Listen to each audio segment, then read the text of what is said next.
Isso é interessante. O livro de Apocalipse ele tem muitas revelações, muitas visões do apóstolo João. Mas é um dos livros que mais, não sendo um livro de música, é um dos livros que mais tem música, mais hinos, né? Porque João, a alegria dele, né, e a tristeza dele também em ver para onde que está caminhando a humanidade, né, e a humanidade contra Deus sendo destruída, sendo punida, sendo julgada, recebendo a ira de Deus, mas também ele vendo e vislumbrando o cuidado que o Deus Pai, Deus Todo-Poderoso tem por aqueles que creem nele, que vão ser mortos durante a grande tribulação, que vão ser martirizados e vão estar diante de Deus poderoso e questionando, mas não tem uma certa injustiça contra nós? Como que o mal, quando que o mal e como o mal vai ser julgado? Até que de repente sai uma voz lá de dentro, da onde que habita o Senhor, e aí todas as coisas serão finalizadas. E aí o estabelecimento do reino de Deus, e nós estaremos para sempre com o Senhor. Então aí não haverá mais mal, não haverá mais existência do mal em nosso coração, no mundo, no governo maligno que ainda usurpa o poder de Deus e governa esse mundo. Então, e nós não vamos ter as incertezas que a vida nos dá. E olha, algumas vezes a gente pensa, puxa, então, se todas as incertezas que dão adrenalina, que faz a gente ficar empolgadão, se não tiver na eternidade, sabe que vai ser chato? Garanto para vocês, não vai ser chato. Deus é um Deus criativo e Ele deve ter preparado e está preparando não somente as moradas, mas toda uma eternidade para a gente se regozijar na sua presença e a cada dia conhecê-lo cada vez mais. Eu não sei se vocês, em alguma medida, tiveram um crescimento melhor essa semana na questão do controle da sua vida. Semana passada nós trabalhamos apenas um versículo, no capítulo 5, versículo 18, e a grande questão, a grande pergunta do domingo passado, que tiveram aqueles jovens aqui conosco, que foi um momento bem gostoso, a grande pergunta é: quem dirige minha vida? Quem controla a minha vida? Né? Então o apelo de Paulo é: não vos embriagueis com o vinho no qual há dissolução, há desperdício, há descontrole, há dissipação, mas enchei-vos do Espírito, ou deixe-se encher, deixem ser preenchidos, ou estejam na dimensão do Espírito Santo, onde tem toda aquilo que é bom. Né? Então, deixe com que o Espírito Santo controle a vida de vocês. Então, esse foi o grande apelo de Paulo. Então, ele coloca um dualismo aí, né?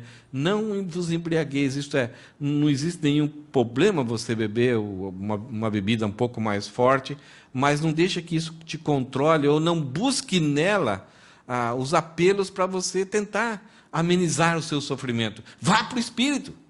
Né? O vinho, para algumas culturas, é quase que um refrigerante nas refeições. Eles estão acostumados. Mas a partir do momento que qualquer coisa que tira o controle da nossa mente, tira a nossa sobriedade, ou a gente usa para amenizar o sofrimento, para dar aquele, como se fosse um escape daí de sermos dominados por isso, então aí está o grande erro. Então, se você tem necessidade, está sofrendo, está com dificuldade, ou não consegue enfrentar dia a dia essas pressões, vá para o Espírito, mergulhe nele, deixe ele controlar a sua vida. E você vai ver que coisa legal. Então, nós vimos aí, antes da gente entrar num aspecto dos versículos 19 a 21, então, para nós não perdermos o contexto, né? Então, o contexto aqui que Paulo começa essa ideia aqui ele está nos dirigindo a ter esse controle do Espírito Santo para produzir vida nas nossas vidas. E aí, no versículo 19... Vai para trás, Ana. Aqui. Bem antes, Ana. Quem dirige a minha vida?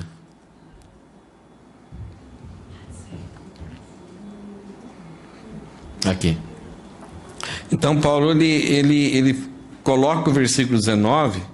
Então, antes da gente entrar nesse texto aí, dentro do contexto, como Paulo está desenvolvendo, surge uma pergunta para nós. O que é causa e o que é efeito? Tem um japonês chamado Ishigawa, que ele desenvolveu um projeto, um esquema, um processo para empresas ou qualquer, isso pode se aplicar até família ou qualquer empreendimento assim, na questão de você estar enfrentando desafios, tá? A coisa está meio emperrada, está tendo alguns problemas, é difícil, não está atingindo as metas, não está cumprindo os propósitos, os objetivos, e aí você fica atacando, o lucro não está vindo, então vamos cortar o cafezinho dos funcionários. Então você começa a ter, de acordo com a sua personalidade como líder, chefe ou dono da empresa, você toma algumas medidas assim impensadas e ali, então, eu vou cortar o cafezinho, agora vamos em frente. E daqui a pouco a coisa piora mais ainda. Então esse homem, Ishigawa, deve ser japonês, né? Desenvolveu um esqueminha, parece um peixe, em que ele faz você colocar no papel todos os processos e procedimentos que existem na empresa, e ali você verificar o que é causa e o que é efeito. Algumas vezes até na nossa vida a gente ataca os efeitos. Então você tenta lutar para resolver os efeitos. Você fica lá martelando, martelando, e parece que é enxugar gelo, né? Não acontece, não tem mudança, não vai para frente. E você tenta, então, acrescentar alguma coisa para ver se aquilo, cobre aquele problema, ou algumas distrações, mas aí aumenta mais os problemas. Então, a ideia é que você tem que sempre matar o mal pela raiz. E a raiz é a causa. Os efeitos você tem que descobrir, porque são aquilo que aparece para você, é a ponta do iceberg, é aquilo que você vê, e aí você vê o que está por baixo, o que está escondido, ou o porquê que isso está acontecendo. E aí você trabalha, então, para resolver a causa. Né? Resolvendo a causa, aqueles efeitos vão deixar de existir, normalmente, e vão aparecer outros problemas. E aí você vai descobrir que talvez é porque aquela causa teve alguma outra, um procedimento, um processo que talvez não foi bem feito. Nessa questão de controle do Espírito Santo, pode passar o próximo, Zana. De acordo com aquilo que Paulo fala, não vos embriagueis com espírito, com vinho, mas enchei-vos do Espírito. E daí ele alista, do versículo 19 até o 21, algumas práticas. A gente fica na seguinte questão. Será que aquilo que Paulo alista depois é a forma da gente se encher do Espírito Santo? É a causa? Então, se você fizer aquilo, você vai estar cheio do Espírito Santo? Ou, se quando você é controlado e é cheio e é dirigido pelo Espírito Santo, aquelas coisas vão acontecer como resultados. É incrível. Até hoje ninguém sabe. Ninguém sabe se... por favor, Rosana, volta ao versículo anterior. Ninguém sabe se encher... Não é que ninguém sabe, o pessoal, não bate o martelo. Então, a ideia é que encher-vos do Espírito Santo, alguns falam assim, a forma de se encher do Espírito Santo é falando entre vós com salmos, entoando e louvando, dando sempre graça, sujeitando-vos uns aos outros. Se você fizer isso, então você vai ser cheio do Espírito Santo. Alguns acham dessa forma. Se eu caminhar desse jeito, dirigir minha vida desse jeito, então eu vou me encher, vou ser controlado pelo Espírito Santo. Alguns falam assim, não, se você for controlado pelo Espírito Santo, falar, cantar, entoar, cantar, dar sempre graças e se sujeitar, vão ser os resultados visíveis. Então aqui a gente tem essa questão de causa e efeito. E a ideia do próximo gráfico, que a Rosana já colocou para vocês, é que essas coisas aqui, de entoar, falar, entoar, adorar, dar sempre graças e sujeitar, elas refletem uma vida saudável. Que se a gente pensar que é produto, que é efeito de ser cheio do Espírito Santo, elas refletem, então, uma vida saudável. Uma pessoa que fala com salmos e hinos, que adora a Deus corretamente, que dá sempre graças e se sujeita uns aos outros, então reflete uma vida saudável. E muito mais ainda, talvez seja o reflexo de uma igreja saudável.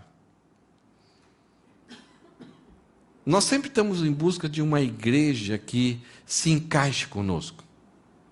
Mas o apelo de Deus é que a gente deve buscar uma igreja que seja saudável, que ela seja bíblica, e que você tenha certeza que, mesmo que ela talvez no começo não agrade você, que mexa com alguma... Você tem que se adaptar um pouquinho, mas você tem que ter certeza que aquela igreja, aquele grupo que você está frequentando, é um grupo bíblico que agrada a Deus, que está de acordo com os parâmetros que Deus estabeleceu nas Escrituras. Então parece que o versículo que a gente vai trabalhar hoje é uma demonstração do que é uma igreja saudável. Se é a demonstração de uma igreja saudável, é algo que a gente deve perseguir. A gente deve sempre fazer um cacunim. Como nós estamos nisso aqui? Podemos melhorar? Estamos um pouquinho fracos nessa área? E vamos perseguir. Vamos nos ajudar mutuamente para fortalecermos uns aos outros e sermos aquilo que Deus quer conosco. Normalmente a tendência nossa é quando a gente vê que essas áreas não estão bem, a gente começa a destruir mais ainda. A gente começa a detonar a nossa própria família. Então, aqui Paulo está dando uma contribuição enorme para nós. Está dando uma direção para nós. É tão bom quando a gente tem uma direção. Esse é o primeiro ponto. O segundo ponto que eu queria considerar com vocês é uma comparação com esse texto de Efésios com o texto de Colossenses. Paulo estava na prisão quando escreveu aos Efésios. É uma carta em que ele escreve para várias igrejas. A carta de Efésios era uma carta que possivelmente ele escreveu para várias igrejas. Então ele copiou essa carta e mandou para várias igrejas e para vários líderes. Mas existia um problema. Na carta que ele foi mandar para Colossenses, ele mudou um pouquinho. Porque a igreja de Colossenses estava passando por um outro tipo de problema mais grave. Uma questão mística, a questão da pessoa de Jesus. Então, em Efésios, Paulo dá uma grande ênfase à igreja, ao corpo de Cristo. E no livro de Colossenses, Paulo dá uma grande ênfase na cabeça da igreja, na pessoa de Cristo. Quem é ele? Ele é uma criatura de Deus? Ele é um intermediário entre Deus e o homem? Ele é mais espiritual e tem uma aparência material? Ou ele é material e tem uma unção especial? Quem realmente é Jesus? Porque isso vai afetar totalmente a questão jurídica a respeito da nossa salvação. E já estava começando a fomentar dentro das igrejas e pessoas vindo para as igrejas com ideias que estavam afetando a natureza da pessoa de Jesus. Prejudicando a doutrina de que ele é Deus, prejudicando a doutrina de que ele é 100% homem, prejudicando que ele tem duas naturezas numa só pessoa. Então estava começando a ter problema. Então Paulo, quando escreve aos Colossenses, ele muda um pouquinho, ele faz a mesma estrutura do livro de Efésios e ele muda um pouquinho, dando ênfase mais à pessoa de Jesus. E quando chega nesse capítulo, é muito interessante. Ele dá a lista, então, do falar entre vós, instruir-vos uns aos outros, entoam hinos, cânticos espirituais, deem sempre graças e sujeitem-se uns aos outros. Só que em Efésios, olha o que ele faz. Passa lá, Rosana, o versículo, essa comparação. Versículo 18 de Efésios. Olha o que Paulo fala. Deixe-se encher pelo Espírito. O resultado, vamos pensar que é resultado então. Então o resultado é falando entre si com salmos, hinos e cantos espirituais, cantando e louvando de coração ao Senhor, dando sempre graças constantemente a Deus por todas as coisas, em nome do Senhor Jesus Cristo. Em Colossenses ele fala, habite ricamente em vocês a palavra de Cristo.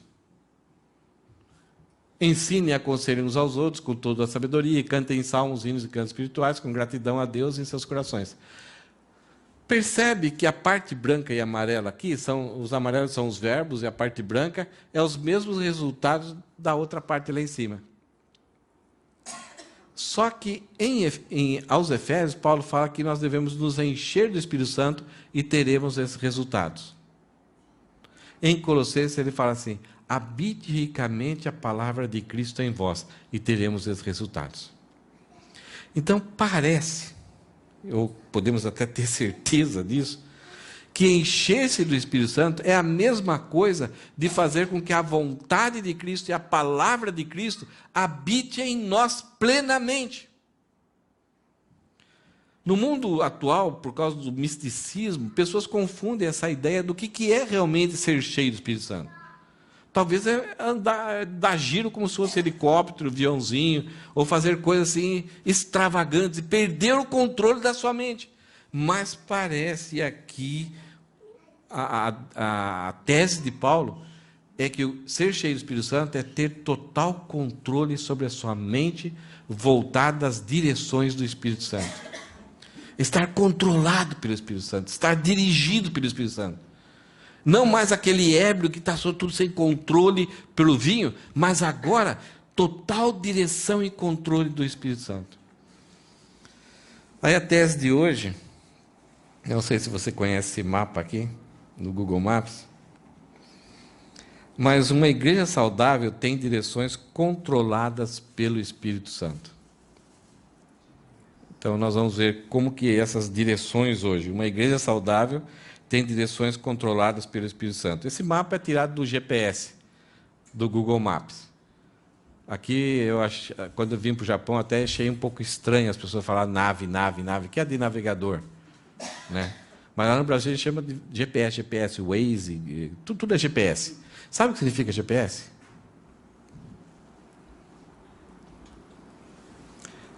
Eu também não sei. Deve ser Global Position, alguma coisa assim. Mas esse GPS que eu estou falando aqui é a respeito da igreja.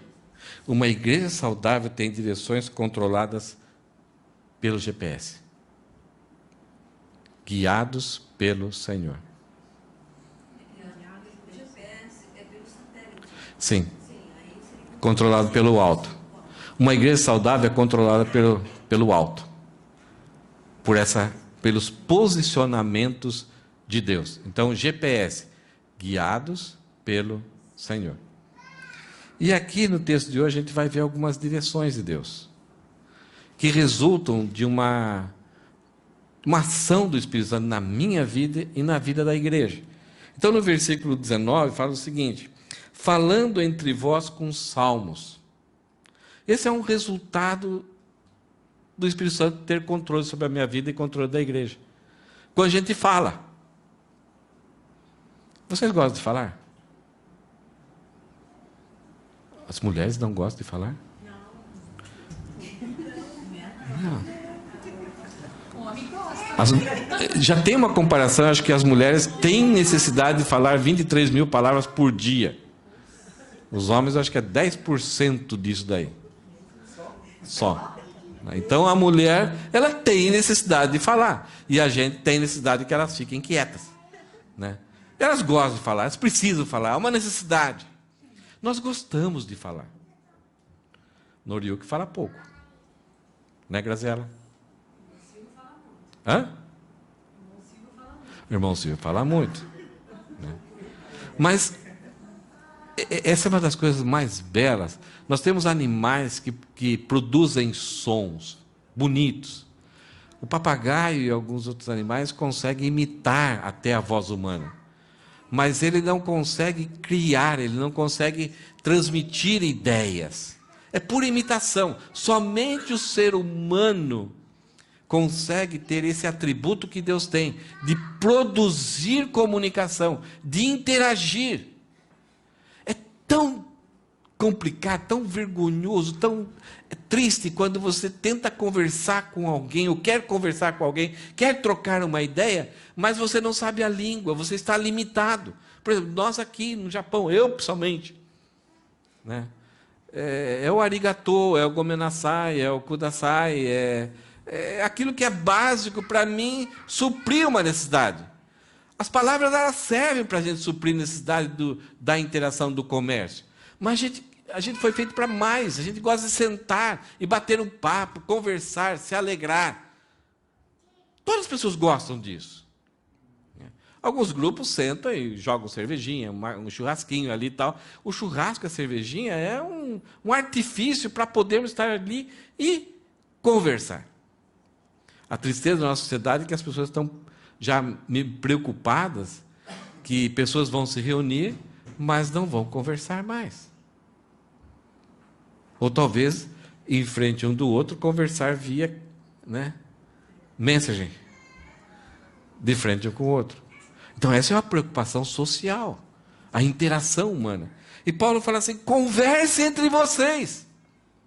E é interessante, quando há tristeza, quando há um problema, quando há um mau relacionamento, houve um entrevero, qual é o primeiro efeito que acontece?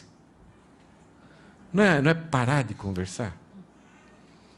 E a gente fica muito delicado. Não tem mais aquela liberdade, aquela fluidez normal. Você só dá o... Oi, tudo bem? Vai chover? Legal. Que bom que você está aqui. Só aquilo que é trivial. Você evita desenvolver um bate-papo mais solto, sem medo, sem preocupação. Você sabe que o que você falar ali numa boa vai ser respeitado e a pessoa também. É uma interação gostosa. Agora, quando há um problema, a coisa fica muito delicada. E o problema de falar acaba sendo prejudicado. Então, Paulo fala, falando entre vós, ele está dando uma ordem que isso é um resultado do Espírito Santo na nossa vida, que a gente vai falar. E a gente percebe isso. Quando uma igreja está feliz, uma igreja madura, como que a gente gosta de estar junto para falar? Mesmo que não tenha nada para comer, mesmo que não tenha nada para ali estar juntos, a gente gosta, tudo é uma razão para a gente se encontrar e falarmos. Brincarmos um com o outro, contarmos alguma novidade, perguntarmos, sabermos. Agora, Paulo fala que nós devemos falar e não sermos seletivos, nós nos comunicarmos com todos, porque muitas vezes a gente é seletivo. Eu gosto de falar só com aquela pessoa, com aquela lá não. E Paulo fala assim, falai entre vós, se esforcem, busquem entre vós. E além disso, ele fala, falar entre vós com o quê? Salmos. O que será que ele está comunicando para nós? No Novo Testamento, quando Jesus falava assim, olha, Moisés e os profetas, ele está se referindo à totalidade do Antigo Testamento. Agora, quando falava Salmos, ele está se referindo aos 5 livros poéticos. 33% da Bíblia é poesia. É pouco ou muito? É muito. Em quase todos os livros da Bíblia tem poesia, tem música, tem cântico.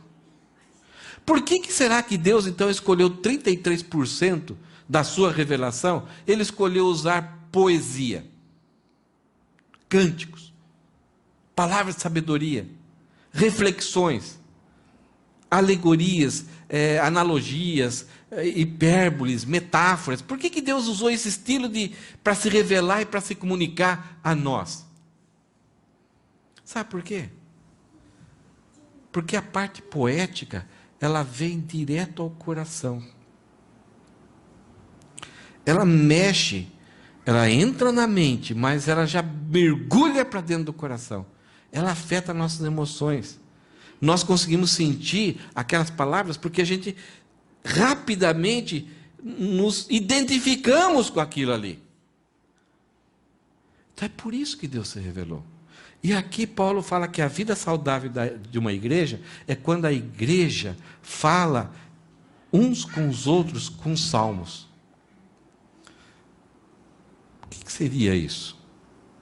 É quando a igreja tem a preocupação não somente de passar informações um para o outro, informações bíblicas, que é uma coisa importante e deve acontecer, mas quando uns aos outros querem ajudar para que não sejam somente informações e verdades bíblicas, mas que essas verdades bíblicas passem para a prática. Para que a pessoa, uns aos outros ajudando a vivermos uma vida melhor, glorificarmos a Deus no dia a dia, de acordo com a Bíblia. Os livros poéticos, eles são relacionados às verdades dos livros históricos e aos livros proféticos e o Novo Testamento. Ele pega todo esse conhecimento e aí mostra como esse conhecimento funciona na prática, para a gente adquirir uma vida de sabedoria. Dá uma olhada só, essa listinha aqui. Paulo fala em Colossenses, instruí-vos numa vida de sabedoria. Então nós devemos buscarmos uns aos outros. Quando nós estamos cheios do Espírito Santo, eu tenho o desejo de ajudar o meu irmão a ter uma vida melhor, uma vida prática melhor, uma vida de sabedoria. Que tudo aquilo que ele faça, ele não fique se preocupado de ter que se arrepender diariamente. Ele sempre vai crescendo e vai praticando e vai adquirindo habilidade e vai cada vez mais acertando os acertos da vida. Essa é a nossa preocupação como irmãos, como igreja.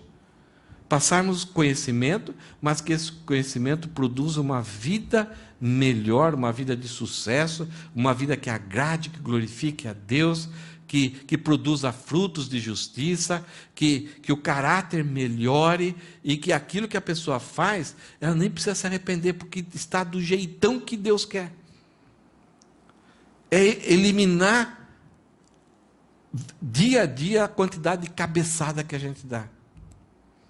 E olha só essa lista dos livros proféticos. Por exemplo, você tem uma pessoa, um irmão que está com um problema, está com uma crise, ou está com uma situação, uma ansiedade, uma dificuldade, alguma coisa que ela está passando, que ela não sabe o que vai acontecer. Isso tem acontecido na nossa igreja. A gente tem intercedido uns pelos outros. Olha aqui como os livros poéticos ajudam. Por exemplo, no livro de Jó. A gente estudou boa parte do livro de Jó aqui. Lá no livro de Jó, o justo é abalado. Ele tem sua vida assim, abalada. Então, se eu conheço o livro de Jó e conheço como ele funciona e como Deus interage ali no livro de Jó, quem era Jó, os 4 amigos, os pensamentos deles e como eles erraram com aqueles pensamentos que nós podemos ter esses pensamentos e como Deus corrigiu todo o entendimento ali, nós vamos poder ajudar alguém que está passando alguma coisa. Então eu pego aquilo lá e falo, olha, lembra de Jó? No louvor aqui algumas vezes foi cantada uma música, cantamos algumas vezes uma música sobre Jó. E as pessoas que dirigiram o louvor, elas falam, olha, quando você estiver passando isso, lembra de Jó. Então é falando entre vós com salmos. No livro toda a ideia, não é somente o livro de Salmos, mas toda essa ideia poética. Então, no livro de Jó, fala que o justo, aquele que crê em Cristo, aquele que foi justificado em Cristo, não é aquela pessoa perfeita, mas aquele que foi justificado, que é filho de Deus, que tem a vida eterna, passa por problemas, é abalado. E algumas vezes que a gente fica até assustado. A própria pessoa fica assustada, alarmada, apavorada, e a gente também fica assustado. E agora, como que ajudar? Muitas vezes é melhor não abrir a boca. O silêncio, em boa parte do tempo, ele é ouro. Mas daí a pessoa precisa da nossa compaixão, da nossa empatia, da nossa ajuda, do nosso fortalecimento.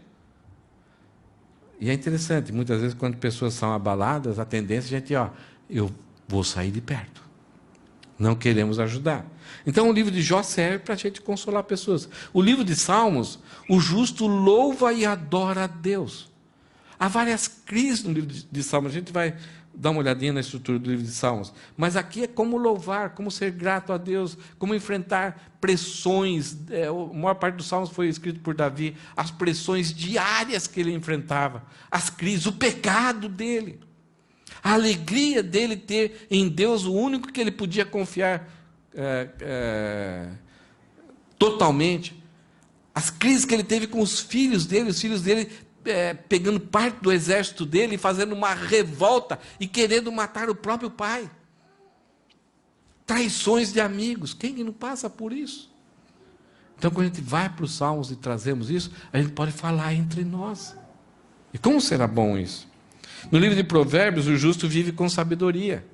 São conselhos diários para adolescentes, para crianças, para adultos, para idosos. O que vale a pena, os extremos. Né? O filho obediente é a coroa do seu pai, mas o desobediente é a desonra para sua mãe. São provérbios que geralmente trabalham com essa ideia. Então, se a gente busca essas direções, a gente pode ajudar, falar isso entre nós, Como será saudável? O livro de Eclesiastes, as crises que Salomão fez de tudo para entender a razão da vida, a razão de existir. Nós muitas vezes nos divertimos, nos encaixamos assim e nos alinhamos com a vida, então está tudo bem. Mas vai chegando um momento que ele fala, é só isso? Viver é isso? Qual a razão? Qual o propósito? Qual o significado? Salomão foi atrás. E ele descobriu qual que é o significado. Então, quando você tem um jovem que de repente está querendo tirar a vida, ou não vê significado nenhum na sua existência, uma esposa, um marido, uma pessoa que perdeu o emprego, qual a razão da minha existência? Não sou nada. O livro de Eclesiastes vem nos ajudar bastante. E o livro de Cantares?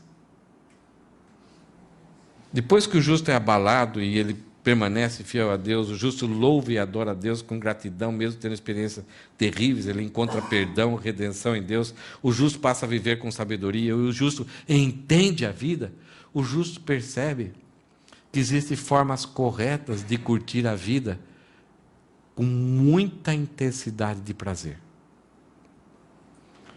Palavras no livro de Cantares, principalmente quando Salomão vai atrás da Sulamita e ele encontra paz no relacionamento só dos dois, e ela fala, eu sou do meu amado, o meu amado é meu. Então, a ideia do tempo certo, a ideia, o momento certo, como esse livro ajuda, não somente casais, mas os jovens. Então, o que Paulo está falando?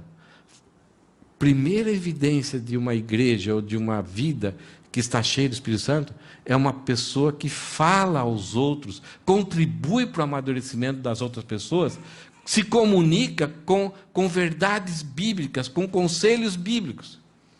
Nós gostamos de dar palpite na vida dos outros, não gostamos? Olha, mas é de assustar os palpites que tem. Hoje a nossa comunicação ficou muito mais fácil.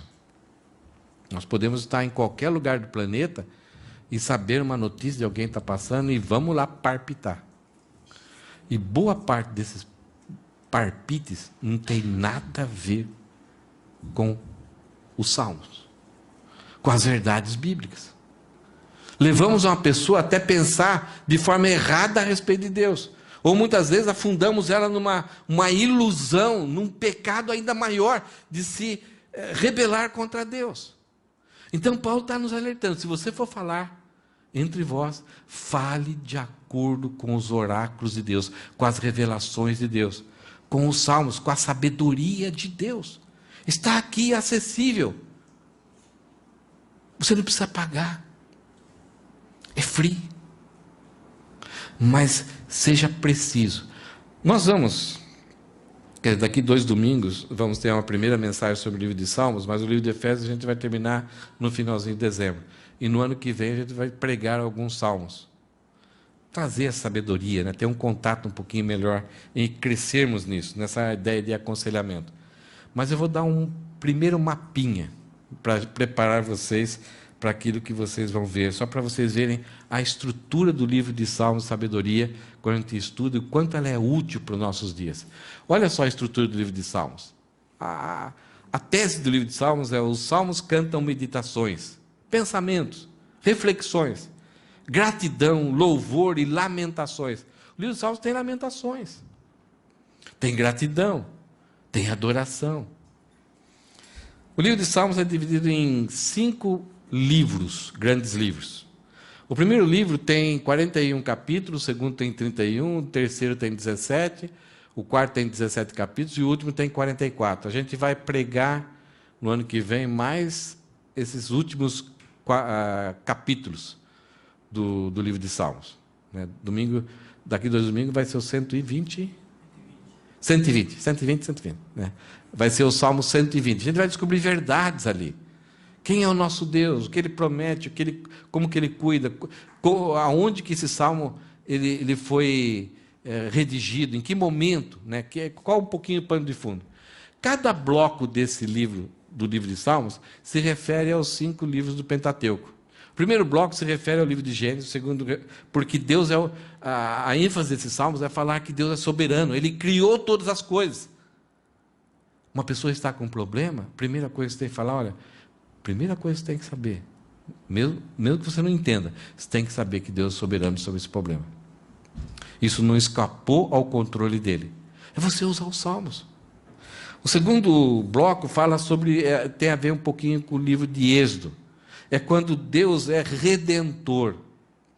O povo estava em escravidão, Deus foi lá e tirou com mão forte. Mesmo que Faraó fosse o dono do mundo naquela época, Deus foi lá e humilhou e tirou. É o redentor. Quantas vezes nós precisamos saber que a situação que estamos passando, Deus se fará redentor. Já se fez redentor. Nós estávamos presos nos nossos delitos e pecados, mortos em delitos e pecados. Ele agiu como redentor na nossa vida.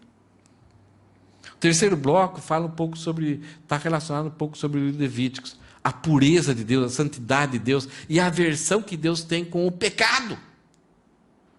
Então, se tem alguém que está gostando de estar ali, vivendo com um porquinho, se lameando cada dia mais, você usa o livro de Salmo. Deus não tem nada a ver com esse jeitão seu aí, não. Normalmente o mundo fala assim, faz aquilo que siga o teu coração. E a gente fala, não siga o teu coração, porque se seguir o seu coração, você vai se afundar mais ainda. Volta. Deus não se agrada. Isso não tem nada a ver com Deus. E hoje, o politicamente correto está tomando a igreja de um tal jeito, que uma igreja que se posiciona contra o pecado, ela é intolerante, ela não tem amor. Se o seu filho vai atravessar a rua, você fala, não, pode seguir, faça o que te dá, se você quiser ir, pode ir, siga o teu coração. Você faria isso? Não, você vai lá e pega a mão e dá um puxão. Mesmo que ele arrebente o tênis, machuque o calcanhar, mas pelo menos ele se salvou. O quarto livro está relacionado ao livro de Números. A questão de quantas vezes a gente é ingrato, a gente é incrédulo, a gente é rebelde, a gente duvida, a gente substitui Deus por outras coisas. A gente muitas vezes olha assim, essa nova vida que Deus me deu, parece que não é tão legal com a vida que eu tinha antes. Então Deus é disciplinador. Isso é comunicar com os salmos com outras pessoas. E aí, o quarto livro, o livro de Deuteronômio, vai mostrar que o relacionamento que Deus quer conosco não é um relacionamento legalista, não é um relacionamento frio, de rituais. Deus quer um relacionamento de amor. Não só por medo, ou temor, ou gratidão, ou ganância. Deus quer um relacionamento conosco em amor. E nesse relacionamento haverá a prosperidade espiritual. Nós vamos frutificar. E o livro de Deuteronômio fala isso, que nós vamos ter sucesso na nossa vida prazerosa aqui, se nós agirmos em relação a Deus com total amor. E quando chegarmos a esse sucesso, aí o próprio livro de Deuteronômio fala assim, não diga para você mesmo que a tua mão alcançou essas coisas. Então, segura as bolas, abaixa a bola. Então, você usar o livro de Salmos. E aí, no capítulo 41, 13, percebe esses capítulos aqui? Esses salmos? Cada bloco desse termina com uma doxologia, isto é, uma manifestação de exaltação plena, assim, grandiosa de quem Deus é. Eu só escrevi aqui a primeira, o Salmo 41, 13. Depois que o autor, depois que todos os salmos falam que Deus é soberano, é total, é grandioso, tem cuidado da sua vida, Ele te criou, Ele é dono da sua vida, Ele tem um propósito para a sua vida, Ele tem uma direção para a sua vida. Depois que esses 41 salmos falaram a respeito disso, o salmista termina esse bloco com uma doxologia, com uma exaltação, com uma glorificação, com uma exultação a respeito de Deus. E aqui, esse 41, 13, fala assim, louvado seja o Senhor, o Deus de Israel, de eternidade a eternidade. Amém, amém. E os outros, o Salmo 72, o Salmo 89, o Salmo 106, o Salmo 150, termina cada bloco. E toda vez que termina com uma exaltação. O que a gente aprende disso? Qual o propósito da nossa vida? Adorar a Deus, glorificar a Deus. Se satisfazer em produzir, em agir de qualquer forma que glorifique a Deus. Até nos momentos mais difíceis. nós podemos estar glorificando a Deus. É isso que Paulo está falando aqui, falando entre vós com salmos, com sabedoria. Use o material de sabedoria. Pega o conhecimento todo que a Bíblia fala e coloque em prática na sua vida com esse propósito. Uma curiosidade aqui, só para brincar um pouquinho. A Bíblia tem mais ou menos, tem uma certa mudança, 31.105 ou 106 versículos. Se você dividir bem na metade, dá 15.053 versículos. O versículo do meio é o o Salmo 118, versículo 8. É fácil decorar, né? Salmo 118, versículo 8, é o versículo central da Bíblia. Fica 15.000 de um lado, 15.000 do outro lado. Alguém, eu fiz de propósito para não escrever aqui, mas alguém gostaria de ver esse versículo e ler com voz alta? Veja qual que é o centro de toda a Bíblia. É quase. É isso daí mesmo. Quem que achou, leia com voz de Lombardi para mim. Alguém lê em espanhol e alguém lê em português também. Ana Verônica, lê em espanhol.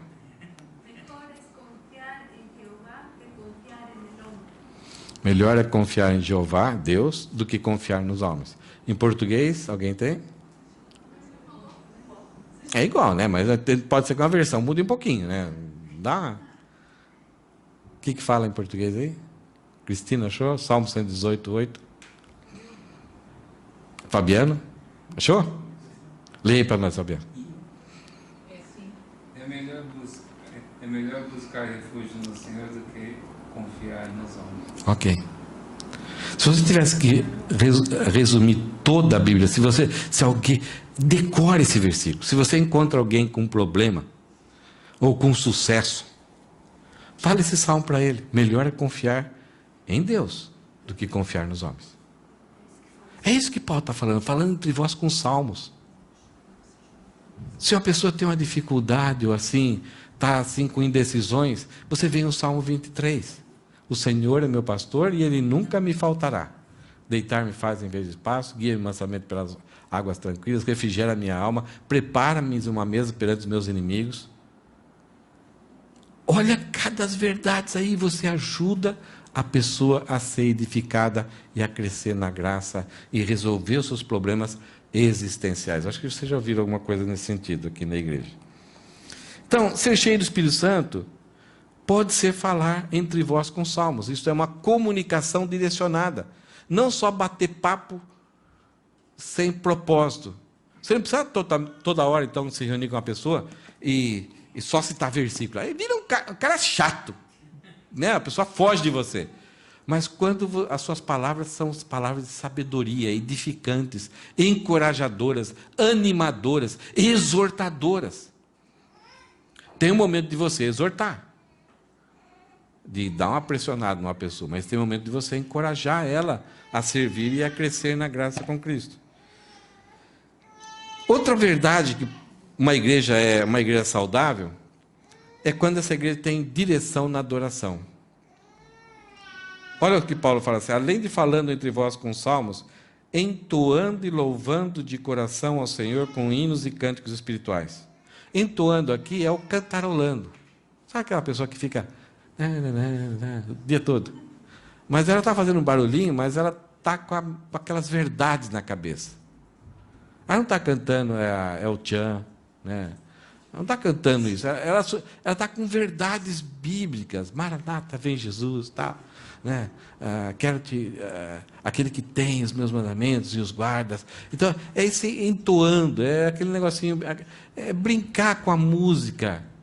E louvando, a ideia de você reservar um momento e cantar, exaltar alguém.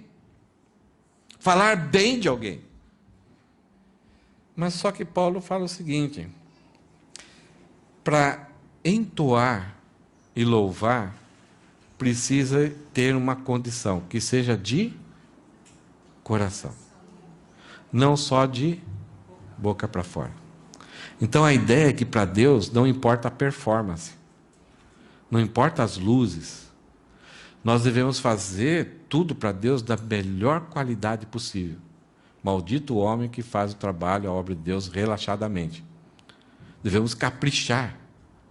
Não é chegar assim, vamos lá, liga aí. Não deu certo, tudo bem, não tem problema. Tá bom, né, gente? Vamos lá, né? Não, devemos nos dedicar, porque estamos preparando algo para Deus da melhor forma possível. Mas nós somos limitados.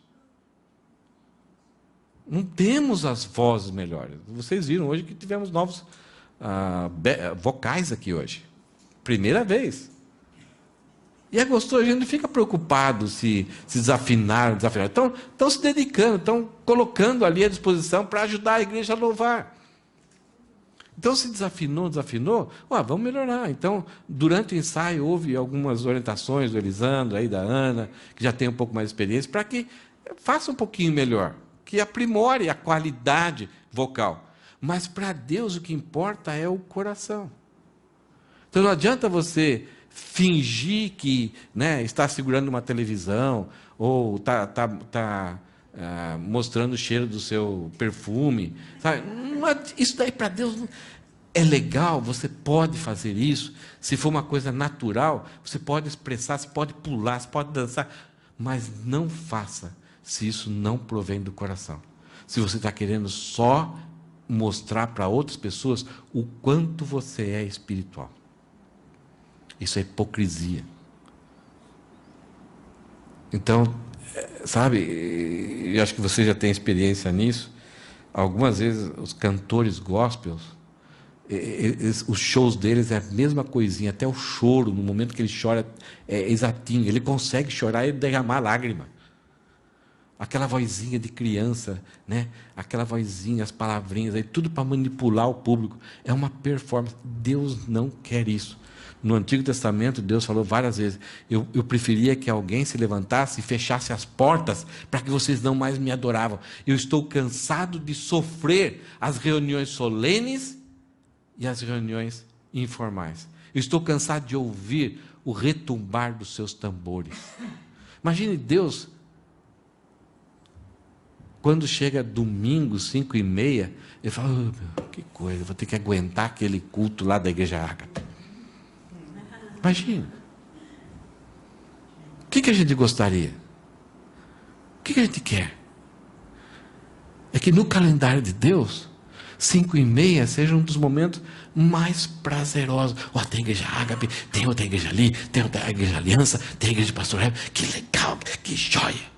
Por quê? Ele está vendo a qualidade musical? Não. Porque ele está recebendo algo que provém do coração. E é ao Senhor. Eu fico preocupado.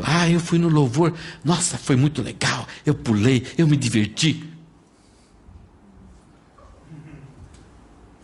Pode acontecer isso. Acontece. Bom é louvar ao Senhor. Bom para quem? Para mim. Isso é um resultado de eu louvar a Deus. É bom para nós. Ajuda. Mas se eu vou porque eu vou me divertir, eu vou me empolgar, eu vou pular, eu vou dançar, eu vou engatinhar, eu vou escorregar, eu vou fazer... É para o Senhor.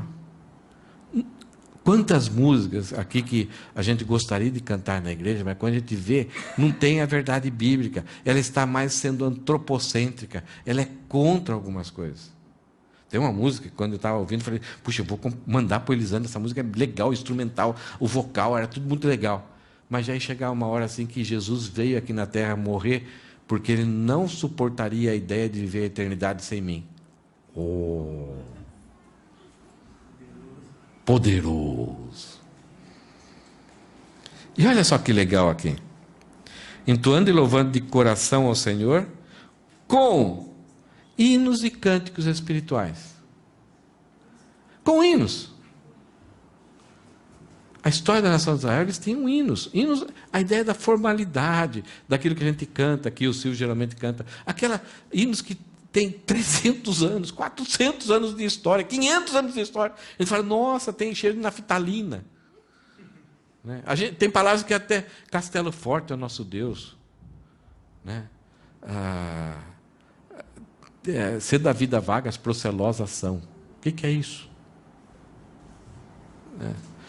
Então tem palavras que muitas vezes não entendem. Tem que pegar a ideia do autor e jogar, transmitir para nós, mas esses hinos foram num momento, numa história, e o Silvio traz algumas coisas bem legais para nós. Ele fala quem que é o autor e com o momento que a pessoa... E isso edifica, faz a gente entender e se apropriar daquelas verdades. E aí a gente traduz para a nossa linguagem atual. Então, hinos é aquela ideia mais formal. Mas também cânticos. Músicas. Que elas vêm muito da cultura, do jeitão do povo. Né? Meu filho Samuel está lá no... Talvez ele vai... ele está conhecendo uma igreja no Piauí, ele e a esposa dele gostam muito de povos carentes, assim, mas é um povo... Ele está mandando algumas fotos, se vocês quiserem, posso até mandar para vocês também. Mas, nossa, que coisa legal lá, aquele povo lá, divertido, bonito, alegre. E eles cantam músicas que a gente canta, mas algumas coisas regionais. Então, a sanfona, né? Alguns instrumentos que eles inventam lá de percussão, dentro do contexto deles. Você vai na África, é um jeitão de música. Então, aqui entra esses cânticos. Mas esses cânticos, eles têm que ser a ênfase espiritual, tem que estar ligado às verdades bíblicas. Algumas pessoas confundem a ideia de cânticos espirituais, é você vir na frente e começar a inventar música. O Espírito Santo está dando para mim. Não é isso. A ideia de espiritual é a qualidade da música. Pode, de repente, alguém ser usado por Deus e cantar uma música que ele nunca conhecia. Está cantando, isso pode acontecer. Mas o que acontece quando se define espiritual como esse momento de improvisação e invenção na hora, aí não é... A ideia aqui que seja a qualidade, que produza espiritualidade, que leve a pessoa a ser melhor espiritualmente. Então, uma igreja espiritual, ela tem direção na sua comunicação. Ao falar uns com os outros, a gente tem uma direção. Eu vou edificar esse meu irmão com a palavra, com os conceitos da palavra. Mesmo que você não memorize versículos, mas essa ideia, essa comunicação que você tem que dar, tem que ser de acordo com a palavra. Em segundo lugar, a igreja saudável é uma igreja que tem direção na adoração. Em terceiro lugar, uma igreja saudável, ela tem direção na gratidão. Ser grato. Ser alegre. E olha só, dando sempre. Quando? Sempre. Mas é por um tempo, só no domingo na igreja. Sempre é? Sempre. Eu pensei que não era. Que é duro, né? É duro. Aqui é um desafio. Ser grato. Eu esqueci o nome do pai da igreja. Mas eu até acho que eu coloquei, mandei para vocês, mas ele falava que a gente deve agradecer até pelo inferno. Porque a existência do inferno me ajuda a manter a minha gratidão para com Deus, porque eu não vou para lá. Então ele me lembra que eu escapei, não por meu mérito, mas pelos méritos de Jesus. Então, vou ser grato.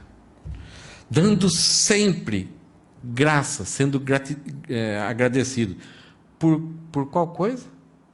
Por bênçãos? Sim. Mas e os problemas? Não. Aí eu dou uma bronquinha em Deus. Eu faço chantagem com Ele. Deus, se o Senhor me livrar dessa, eu prometo para o Senhor. Porque a gente está demonstrando que ele não é grato por aquilo. Deus, agora hoje vou ter que ir lá e vou ter que enfrentar esse problema aí. Olha o que o Senhor permitiu que acontecesse. Não. Senhor, obrigado por esse problema. Me dê força que eu vou com a tua ajuda, eu vou enfrentar isso. Ser grato sempre por tudo. Aos irmãos? Podemos ser gratos aos irmãos. Mas a gente tem que saber que os irmãos estão sendo usados por Deus. Agora, quando Deus usar os irmãos, agradeça aos irmãos também. Algumas vezes Deus usa os irmãos, mas a gente não honra, e a gente não é grato, a gente nem reconhece, a ação de Deus na vida daquele irmão. Então, dando graças por tudo a nosso Deus e Pai. Deus não é energia, não é uma força cósmica, não é algo que eu vou lá e se eu fizer o bem, então eu recebo o bem. Deus não é um Deus que é manipulado. Tem algumas coisas aí que sempre tem que, embaixo, tem alguns pensamentos que embaixo vem o segredo. A ideia que está por trás dali parece até bíblica, parece que é bem legal, mas a ideia é, você tem que atrair para você energias positivas. Então, se você fizer algumas coisas positivas, vai acontecer aquilo que é bom. Geralmente você faz aquilo que é bom e recebe o mal. E algumas pessoas que estão fazendo o mal, recebem o bem. E aí você fala, qual é a justiça que governa o universo? Então não tem segredo. Agora, a maior parte das vezes, quem planta, colhe. Como diz o Takahiro.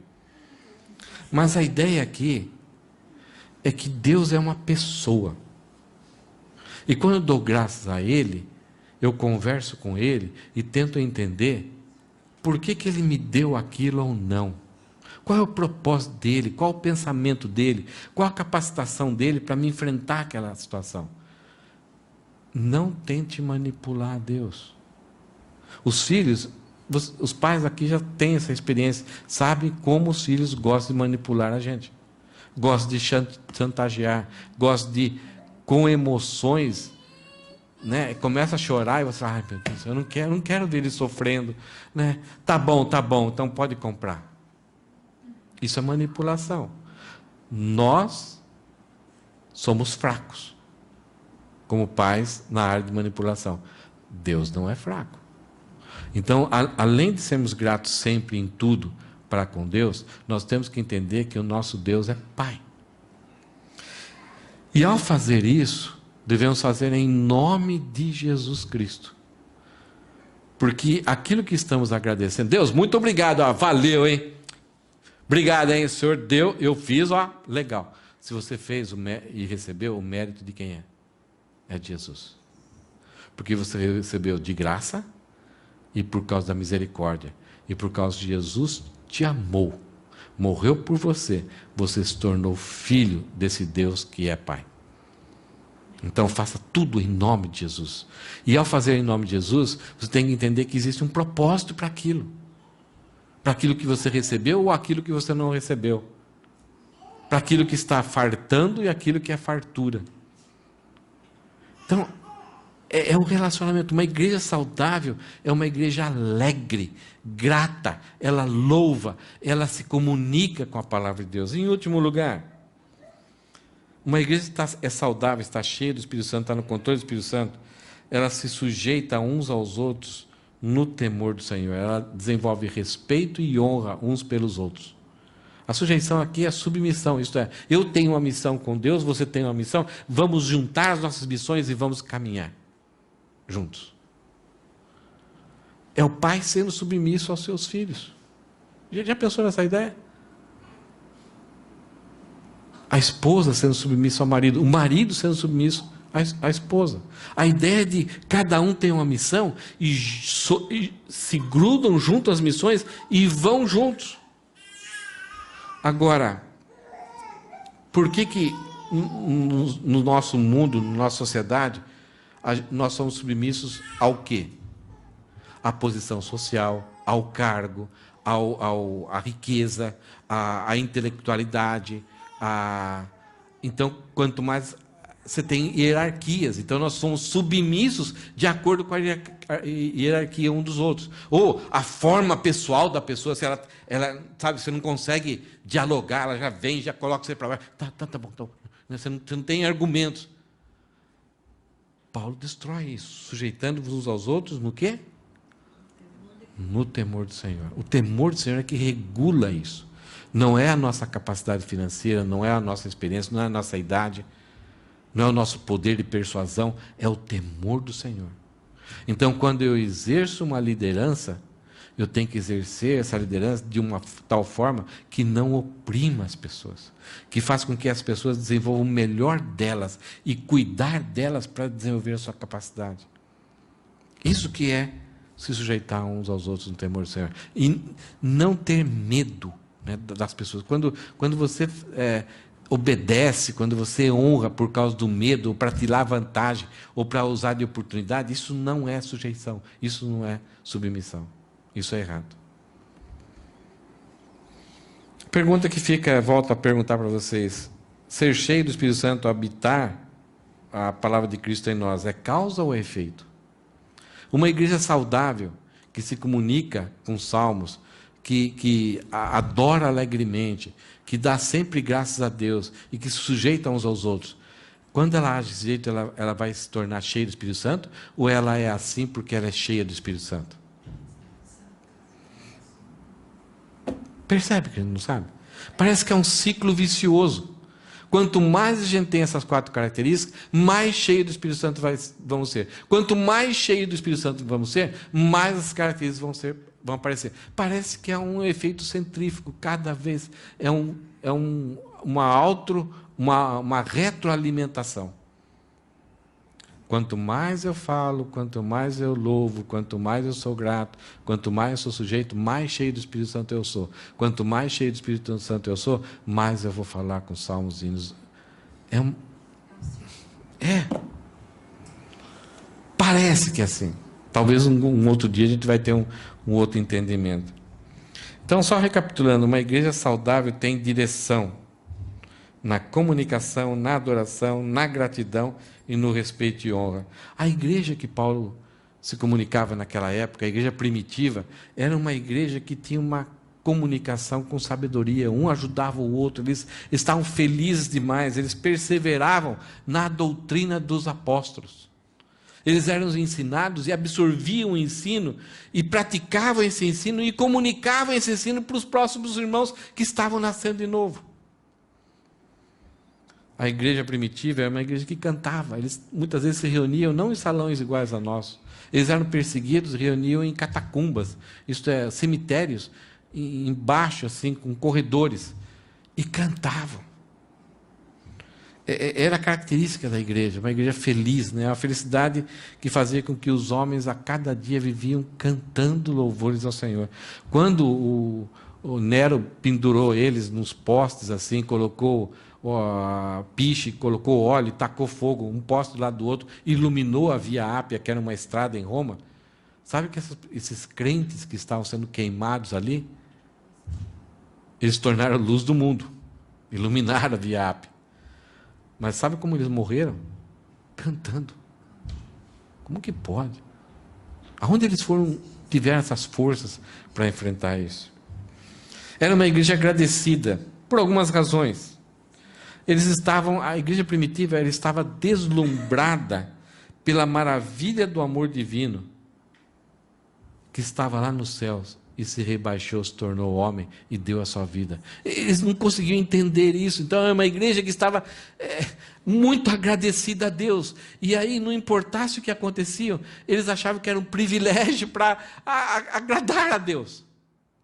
Porque eles não conseguiam entender como esse Deus tão superior, tão rico, tão soberano, tão majestoso, Criador de todas as coisas, que nos ama, miseráveis pecadores, e vem até aqui, se encarna, enfrenta a nossa miséria e morre como um bandido para nos dar a salvação, para nos perdoar os pecados.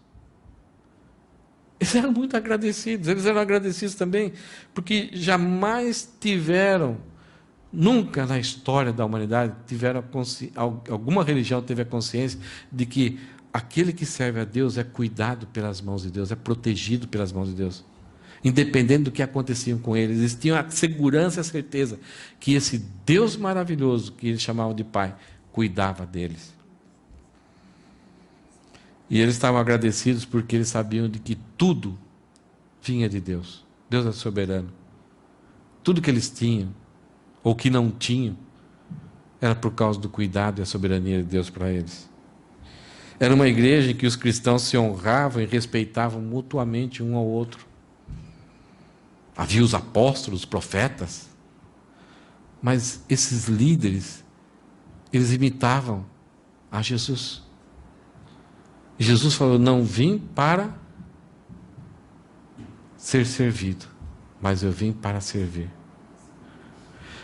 Esses homens tiveram muita dificuldade enquanto Jesus esteve vivo. Mas a partir da ressurreição, eles entenderam a grandeza e a majestade de Jesus, e aí se lembravam dos atos de humildade de Jesus, e eles passaram a ser aquilo que Jesus também foi. Então é uma igreja aqui que tem um respeito, honravam um ao outro e serviam ao outro, independente da posição, do cargo que tinham. Os dois irmãos de Jesus, Tiago e Judas, os dois escrevem cartas na Bíblia. Sabe o que eles colocam? Eu, Tiago, irmão de Jesus? É o que eles falam? Não. Servo de Jesus. Judas, eu, Judas, servo de Jesus. Eles eram irmãos carnais de Jesus. Mas eles foram afetados. Então eles honravam e respeitavam. Trabalhavam juntos, somavam forças. Eram submissos uns aos outros.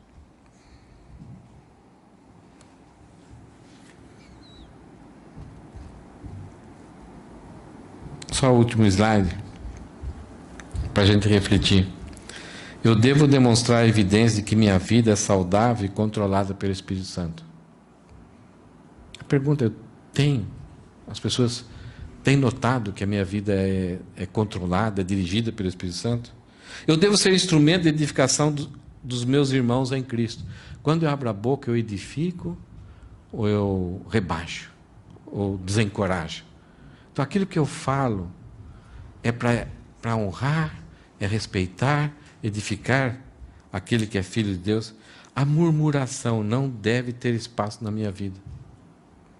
Eu devo ser grato sem limite de tempo, sempre. E sem limite de extensão, por tudo.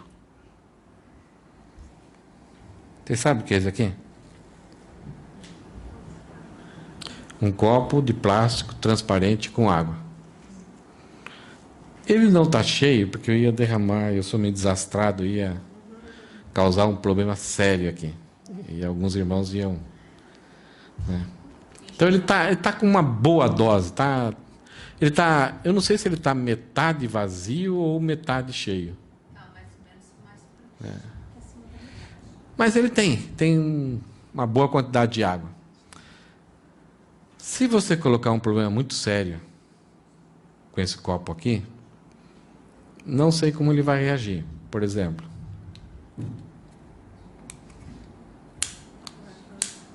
fogo. Vai furar embaixo. Não está furando. Interessante. Está cheio.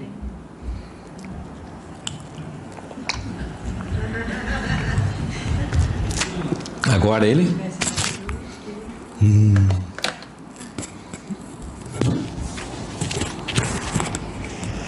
Falei que eu sou atrapalhado? Agora ele está? Vazio.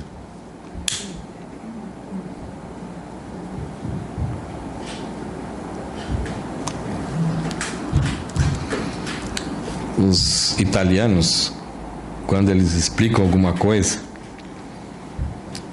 eles falam no final, capite? Entenderam? Conseguiram entender? Amém?